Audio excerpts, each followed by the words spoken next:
बिस्मिल्लाहिर्रहमानिर्रहीम। Dear student, आज हम ट्राइग्नोमेट्रिक रेशियोज़ के बारे में पढ़ेंगे। तो सबसे पहले डियर स्टूडेंट, आप लोगों को राइट एंगल ट्रायंगल के बारे में पता होना चाहिए। और सबसे पहले मैं राइट एंगल ट्रायंगल को ड्रा कर लेता हूँ। राइट एंगल ट्रायंगल एक इस तरह ट्रायंगल होती है जिसमें एक एंगल जो है वो क्या होती है, वो 90 डिग्री की होती है। सो लेट्स सपोज़ ये मैंने एक राइट एंगल ट्रायंगल ड्रा कर दिया और इसकी एक एंगल क्या है, वो 90 डिग्री है। ये दो कोई भी एंगल हो सकते हैं, एक्यूट एंगल होंगे, न लेस देन 90 होंगे तो एक्यूट एंगल होंगे। 90 डिग्री को जो अपोज़िट साइड होती है उसको हम नाम देंगे हाइपोटेन्यूज़। हाइपोटेन्यूज़। और लेट्स सपोज़ यहाँ कोई एंगल है जिसका नाम है, लेट्स सपोज़ उसका मेज़रमेंट है, क्या है, थीटा है। सो थीटा को अपोज़िट साइड जो होती है वो परपेंडिकुलर होती है। हमेशा थीटा को जो अपोज़िट साइड होती है वो परपेंडिकुलर होती है। और थीटा के साथ जो एडजेसेंट साइड होती है उसको हम क्या कहेंगे, बेस कहेंगे। सो डियर स्टूडेंट, अगर हमारा थीटा ये हो जाए तो फिर हमारे बेस और परपेंडिकुलर दोनों जो है वो इंटरचेंजेबल हो जाएँगे। सो डियर स्टूडेंट, अभी हम क्या कर लेंगे, ये राइट एंगल ट्रायंगल जो है इनकी साइड्स की रेशो बनाएँगे। सो ये पॉसिबल 6 रेशोज़ है इनकी साइड्स की। ये रेशो है परपेंडिकुलर हाइपोटेन्यूज़ के, ये बेस और हाइपोटेन्यूज़ के, ये परपेंडिकुलर और बेस के। सो लेट्स सपोज़ ये परपेंडिकुलर और हाइपोटेन्यूज़ की जो रेशो है इसको हम नाम देते हैं साइन थीटा। साइन थीटा क्या है, सिंपल ये क्या है, परपेंडिकुलर और हाइपोटेन्यूज़ की रेशो है। कॉस थीटा क्या है, यानी बेस डिवाइड बाय हाइपोटेन्यूज़ को नाम देते हैं cos theta. So cos theta simple क्या हो गया, यानी बेस और हाइपोटेन्यूज़ की रेशो है। परपेंडिकुलर और बेस की रेशो को नाम देते हैं, किसका नाम हो गया, टेंजेंट थीटा। सो मतलब टेंजेंट थीटा क्या है, सिंपल परपेंडिकुलर और बेस की क्या है, उसकी रेशो है। सो डियर स्टूडेंट, ये इसकी रेसिप्रोकल है, यानी ये साइन का रेसिप्रोकल है। सो साइन का रेसिप्रोकल हम उसको नाम देते हैं कोसेकंड थीटा। यानी कोसेकंड थीटा क्या है, ये हाइपोटेन्यूज और परपेंडिकुलर की रेशो है। और ये इसका रेसिप्रोकल है तो इसका नाम हो जाएगा, लेट्स सपोज इसका हो गया सेकंड थीटा। यानी सेकंड थीटा क्या है, हाइपोटेन्यूज और बेस की रेशो है। और परपेंडिकुलर का जो रेसिप्रोकल है वो कॉट थीटा है। कॉट थीटा सिंपल बेस और परपेंडिकुलर की रेशो है। सो डियर स्टूडेंट, अभी हम क्या करेंगे, sine theta, cos theta, tangent theta की वैल्यू जो है वो 0 डिग्री पे, 30 डिग्री पे और 45, 60 और 90 डिग्री पे हम क्या करेंगे, वो मालूम करेंगे। सो इसको मालूम करने के लिए हम क्या करेंगे, लेट्स सपोज मैं एक इक्विलेटरल ट्रायंगल ड्रा कर लेता हूँ। सो लेट्स सपोज मैंने एक इक्विलेटरल ट्रायंगल ड्रा कर ली, यानी एक इस तरह इक्विलेटरल ट्रायंगल ड्रा कर ली जिनकी हर एक साइड वो है क्या, वो 2 यूनिट्स है। कितने यूनिट्स है, 2 यूनिट्स है। और याद रखिए डियर स्टूडेंट, इक्विलेटरल ट्रायंगल का हर एक एंगल वो कितना होता है, वो 60 डिग्री होती है। सही है, ये वाला भी 60 होगा और ये वाला भी 60 होगा। So dear student, let's suppose ऐसा कर लेते हैं कि 60 डिग्री वाला जो ये वाला एंगल है इसका हम क्या कर लेते हैं, बाइसेक्शन कर लेते हैं। So, जब इसका हम ये बाइसेक्शन करेंगे तो ये वाला एंगल क्या हो जाएगा, ये 30 हो जाएगा और ये वाला भी क्या हो जाएगा, ये भी 30 हो जाएगा। याद रखिए डियर स्टूडेंट, इक्विलेटरल ट्रायंगल में अगर हम एक एंगल का क्या कर ले, बाइसेक्शन कर ले, तो ये अपोजिट इसका जो अपोजिट साइड होता है ये उसका भी बाइसेक्शन करता है, मतलब उसको भी 2 इक्वल पार्ट्स में डिवाइड कर लेता है। सो ये भी 1 यूनिट हो जाएगा और ये भी 1 यूनिट हो जाएगा। सो याद रखिए डियर स्टूडेंट, ये यहाँ 2 राइट एंगल ट्रायंगल बन गए। सो राइट एंगल ट्रायंगल में हम क्या कर सकते हैं, अभी हम इसकी वैल्यू मालूम कर सकते हैं, यानी साइन थीटा, कॉस थीटा और टेंजेंट थीटा की वैल्यू। लेकिन डियर स्टूडेंट, ये जो अल्टीट्यूड है, यानी इसकी जो हाइट है, ये हम अभी क्या करेंगे, ये मालूम करेंगे, तो इसका हमें पता नहीं है। So dear student, let's suppose इसकी जो अल्टीट्यूड है उसको नाम देते हैं एक्स नाम देते हैं। सो ये वाला जो ट्रायंगल है ये राइट एंगल ट्रायंगल है, तो इसमें पिथागोरस थ्योरम तो सेटिस्फाई होगी, यानी हाइपोटेन्यूज का स्क्वायर वो हमेशा किसके बराबर होता है, base square plus perpendicular square. Perpendicular तो एक्स है तो एक्स का स्क्वायर। सो 2 स्क्वायर कितना होता है, 2 स्क्वायर होता है 4, 1 स्क्वायर 1 और एक्स स्क्वायर अपनी जगह। सो 4 ये 1 इधर शिफ्ट करेंगे तो -1, सो एक्स स्क्वायर अपनी जगह। सो 4 से अगर हम 1 माइनस करेंगे तो सिंपल 3 और यहाँ एक्स स्क्वायर। अगर स्क्वायर रूट लगाए बोथ साइड तो यहाँ भी आ जाएगी और यहाँ भी आ जाएगी। सो यानी square root 3 is equal to X. So ये वाली जो जो साइड है, यानी ये जो अल्टीट्यूड है, ये स्क्वायर रूट 3 के बराबर है। किसके बराबर है, स्क्वायर रूट 3 के बराबर है। सो डियर स्टूडेंट, अभी हम क्या करेंगे, साइन 60 की डिग्री, साइन 60 डिग्री की वैल्यू को क्या करेंगे, वो मालूम करेंगे। सो डियर स्टूडेंट, हमें पता है कि अभी हमारा जो एंगल है ये थीटा, अभी ये 60 है। सो थीटा को अपोजिट साइड जो है होता है वो परपेंडिकुलर होता है, थीटा के साथ जो एडजेसेंट साइड होता है उसको बेस कहते हैं। और 90 डिग्री को जो अपोजिट साइड होता है उसको हम क्या कहते हैं, उसको हम हाइपोटेन्यूज कहते हैं। सो थीटा अभी हमारा 60 डिग्री है। सो 60 डिग्री को अपोजिट साइड जो है ये है, मतलब ये हमारा परपेंडिकुलर है। सो साइन थीटा किसके बराबर है, परपेंडिकुलर डिवाइड बाय हाइपोटेन्यूज के बराबर। सो परपेंडिकुलर हमारा √3 है और हाइपोटेन्यूज हमारा क्या है, वो 2 है।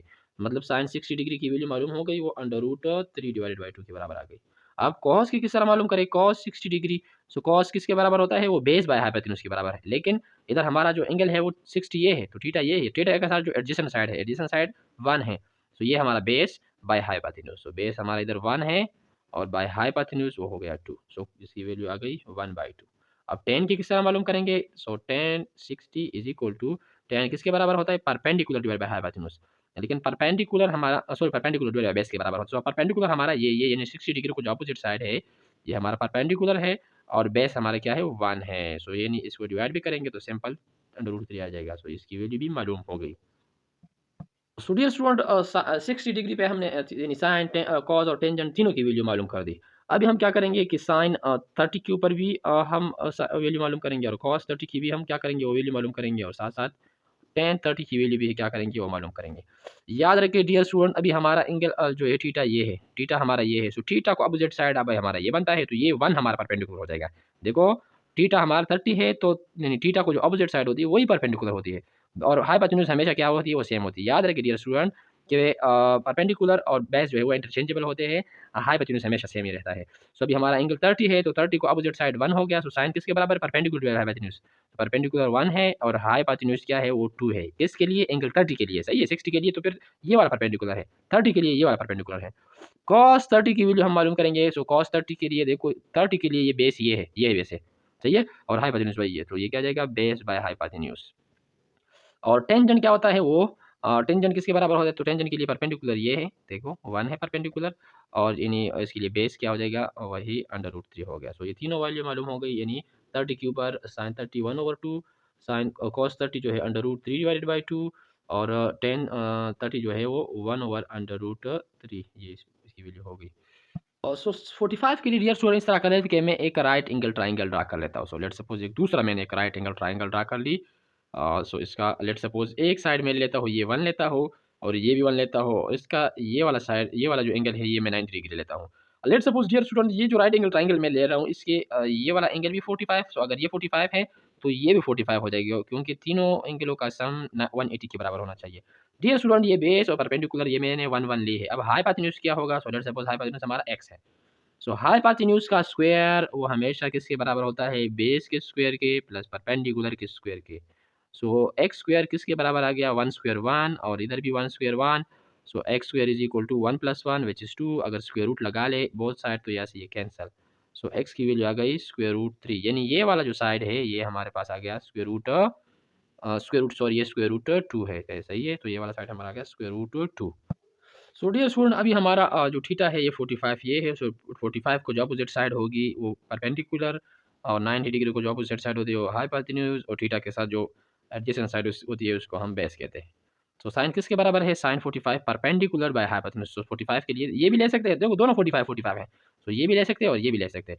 सो sine 45 is equal to perpendicular, perpendicular 1 है, और हाइपोटेन्यूज वो √2 है। और कॉस के लिए हमारा देखो थीटा ये है, तो बेस हमारा ये हो गया। So base by hypotenuse. So base भी इधर क्या है, वो भी 1 है, 1 डिवाइड बाय हाइपोटेन्यूज। और टेंजेंट के लिए क्या करेंगे, वो tangent perpendicular divide by base के बराबर होता है। सो परपेंडिकुलर भी 1 है और बेस भी क्या है, वो भी 1 है। सो 1/1 कितना होता है, वो 1 आ गया। सो यानी इसकी वैल्यू भी यानी 1/√2, कॉस 145 की भी 1/√2, और टेन 45 की वैल्यू आ गई 1। सो जीरो के लिए डियर स्टूडेंट इस तरह कर लेते हैं कि उसके लिए मैंने एक यूनिट सर्कल ले ली। यूनिट सर्कल इस तरह होता है जिसका रेडियस क्या होता है, वो 1 होता है। सो डियर स्टूडेंट अब लेट सपोज इसके ऊपर मैं एक पॉइंट लेता हूँ। लेट सपोज यह एक पॉइंट ले लिया ए। अब अगर मैं ओरिजिन से इस पॉइंट को ज्वाइन करूँगा तो इधर एंगल बन जाएगा थीटा, सही है।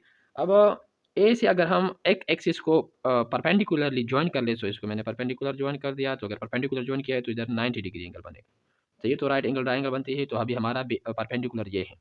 डियर स्टूडेंट अगर मैं इस पॉइंट को और कम कर लूँ, यानी मतलब थीटा थीटा को क्या कर लूँ, थीटा को कम कर लूँ। थीटा में जब मैं कम करूँगा तो यहाँ आ जाएगा, तो लेट सपोज ये वाला आ गया। अभी लेट सपोज ये पॉइंट बी है। अब डियर स्टूडेंट इस तरह कर ले कि ये परपेंडिकुलर गया, मैं ज्वाइन करूँ तो एक दूसरा राइट एंगल ट्रायंगल बन जाएगा। लेकिन याद रखिए डियर स्टूडेंट इस ट्रायंगल का राइट एंगल ट्रायंगल का परपेंडिकुलर ज़्यादा था, क्योंकि इसका थीटा वो ही ग्रेटर थी, और जब थीटा हमने कम कर दी सो इसका परपेंडिकुलर भी क्या हो गई, कम हो गई। सो याद रखिए डियर स्टूडेंट अगर थीटा को हम क्या कर ले, वो जीरो कर ले, मतलब अगर जीरो करेंगे तो वो तो एक एक्सिस इसके ऊपर आ जाएगा, देखो एक एक्सिस के ऊपर आ जाएगा। तो इसका मतलब यही है कि परपेंडिकुलर हमारा क्या हो जाएगा, यानी वो क्या हो जाएगा, जीरो हो जाएगा। देखो हम अगर ए को हम एक्सिस के करीब ला रहे हैं तो इसका मतलब कि परपेंडिकुलर कम हो रहा है। अगर एक एक्सिस के ऊपर ही लाएंगे तो इसका मतलब परपेंडिकुलर जीरो हो जाएगा। और हमारा बेस क्या होता है, वो बेस क्या हो जाएगा, बेस वो क्या हो जाएगा, वो 1 होगा, क्योंकि ये यूनिट सर्कल है तो वो 1 होगा। सिमिलरली इस तरह हाइपोटेन्यूज भी क्या है, वो हाइपोटेन्यूज तो हर जगह 1 है। देखो यहाँ भी और यहाँ भी क्या हो जाएगा, हाइपोटेन्यूज 1 है, क्योंकि वो ये यूनिट सर्कल है।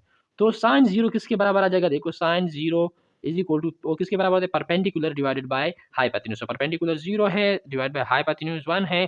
सो इसका मतलब ये 0 हो गया, साइन 0 की वैल्यू आ गई 0। कॉस 0 की क्या वैल्यू आ जाएगी? कॉस 0 क्या आ जाएगी? कॉस 0 की वैल्यू मैं लिख लेता हूँ। लेट्स सपोज़ वो बेस जो है हाइपोटेन्यूज के बराबर, सो बेस भी 1 है और हाइपोटेन्यूज भी 1 है, सो 1/1 व्हिच इज़ 1, सो इसकी वैल्यू भी आ गई 1। tan थीटा की वैल्यू अगर हम मालूम करें, सो tan थीटा के लिए वो परपेंडिकुलर डिवाइडेड बाय बेस की बात है, परपेंडिकुलर डिवाइडेड बाय बेस यानी 0 डिवाइडेड बाय 1, सो ये भी हो गया 0, tan की वैल्यू भी मालूम हो गई।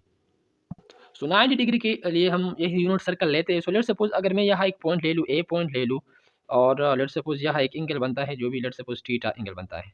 सो ऐसे मैं परपेंडिकुलर जॉइन करूँ तो ये हमारा परपेंडिकुलर हो जाएगा, क्योंकि ये मैंने 90 यानी परपेंडिकुलर इसको जॉइन कर दिया, तो ये हमारा क्या हो जाएगा? परपेंडिकुलर हो जाएगा। अच्छा डियर स्टूडेंट, अगर मैं थीटा को इंक्रीज़ कर लूँ, लेट्स सपोज़ थीटा को मैं इंक्रीज़ कर दिया और तो यहाँ एक और पॉइंट आ जाएगा, लेट्स सपोज़ ये मैंने थीटा को क्या कर दिया? इंक्रीज़ कर दिया। सो डियर स्टूडेंट, जब थीटा को इंक्रीज़ किया गया, यहाँ से हम परपेंडिकुलर जॉइन कर ले तो डियर स्टूडेंट ये हो गया। तो डियर स्टूडेंट, पहले हमारा बेस ये वाला था, अभी हमारा बेस क्या हो गया? कम हो गया। क्यों कम हो गया? जब हमने थीटा को इंक्रीज़ किया, थीटा को ज़्यादा कर दिया, तो हमारा बेस क्या हो जाएगा? कम हो जाएगा। लेट्स सपोज़ अगर थीटा को मैं क्या करूँ? बहुत ही ज़्यादा मतलब 90 डिग्री तक कर लूँ, सही है, 90 कर लूँ, 90 डिग्री कर लूँ। अगर थीटा को मैं 90 डिग्री कर लूँ, तो वो इसके ऊपर ही आ जाएगा, बिल्कुल इसके ऊपर ही आ जाएगा। सो वो बेस देखो, इस पॉइंट का जब थीटा छोटी थी, तो फिर बेस ये था। जब थोड़ी थीटा को ग्रेटर कर दी, तो बेस ये हो गया। अगर 90 डिग्री कर ले थीटा को, तो बेस हमारा क्या हो जाएगा? बेस हमारा हो जाएगा 0। और हाइपोटेन्यूज और परपेंडिकुलर देखो, पहले परपेंडिकुलर ये थी, जब थीटा इंक्रीज़ किया, परपेंडिकुलर भी इंक्रीज़ हो गई। जब थीटा 90 डिग्री करेंगे, तो ये इसके ऊपर आ जाएगा, देखें। सो वो भी क्या हो जाएगी? जो परपेंडिकुलर है वो मैक्सिमम, मतलब यहाँ तो जब मैक्सिमम आएगा तो वो यूनिट सर्कल है तो 1 आएगा, सही है। और हाइपोटेन्यूज भी हमारा क्या हो गया? वो भी 1 हो गया, देखें। क्योंकि ये देखो हाइपोटेन्यूज तो हमेशा ये भी हाइपोटेन्यूज है, ये भी हो तो हमेशा ये 1 के बराबर है। लेकिन जो परपेंडिकुलर है वो ये देखो, यहाँ जब थीटा कम थी तो ये थी, जब ग्रेटर होगी तो इस तरह ये 1 तक क्या आ जाएगी? एक्सटेंड हो जाएगी। तो मतलब अभी क्या करेंगे? साइन 90 डिग्री की वैल्यू मालूम करेंगे। साइन 90 किसके बराबर है? वो perpendicular divided by hypotenuse. So perpendicular 1 है, हाइपोटेन्यूज भी 1 है, सो 1/1 1 आ गई। कॉस 90 डिग्री की वैल्यू मालूम करेंगे। सो कॉस किसके बराबर हो? Base, base by hypotenuse, so 0 divided by 1, so which is 0। और 10 जो है किसके बराबर आ जाएगा? 10 90 डिग्री वो आ जाएगा, वो किसके? वो परपेंडिकुलर डिवाइडेड बाय बेस के बराबर है। सो परपेंडिकुलर 1 है और बेस क्या है? वो 0 है। सो 1/0 ये तो आ जाएगा अनडिफाइन आ जाएगा, सही है। सो साइन की वैल्यू 1 और कॉस 90 डिग्री की वैल्यू जो है वो 0 और 10 की क्या आ गई? वो अनडिफाइन आ गई। सो डियर स्टूडेंट, ये मैंने साइन थीटा, कॉस थीटा और टेन थीटा की वैल्यू मालूम कर दी। डियर स्टूडेंट, आप लोग जो है इनके लिए ट्रिक्स भी वो याद करने के लिए मुख्तलिफ ट्रिक्स है, वो भी हम नेक्स्ट वीडियो में क्या करेंगे? डिस्कस करेंगे। उस ट्रिक्स के ज़रिए जो है आप लोग इजीली इसको मालूम कर सकते हैं। ठीक है डियर स्टूडेंट्स, तो फिलहाल के लिए अल्लाह हाफ़िज़।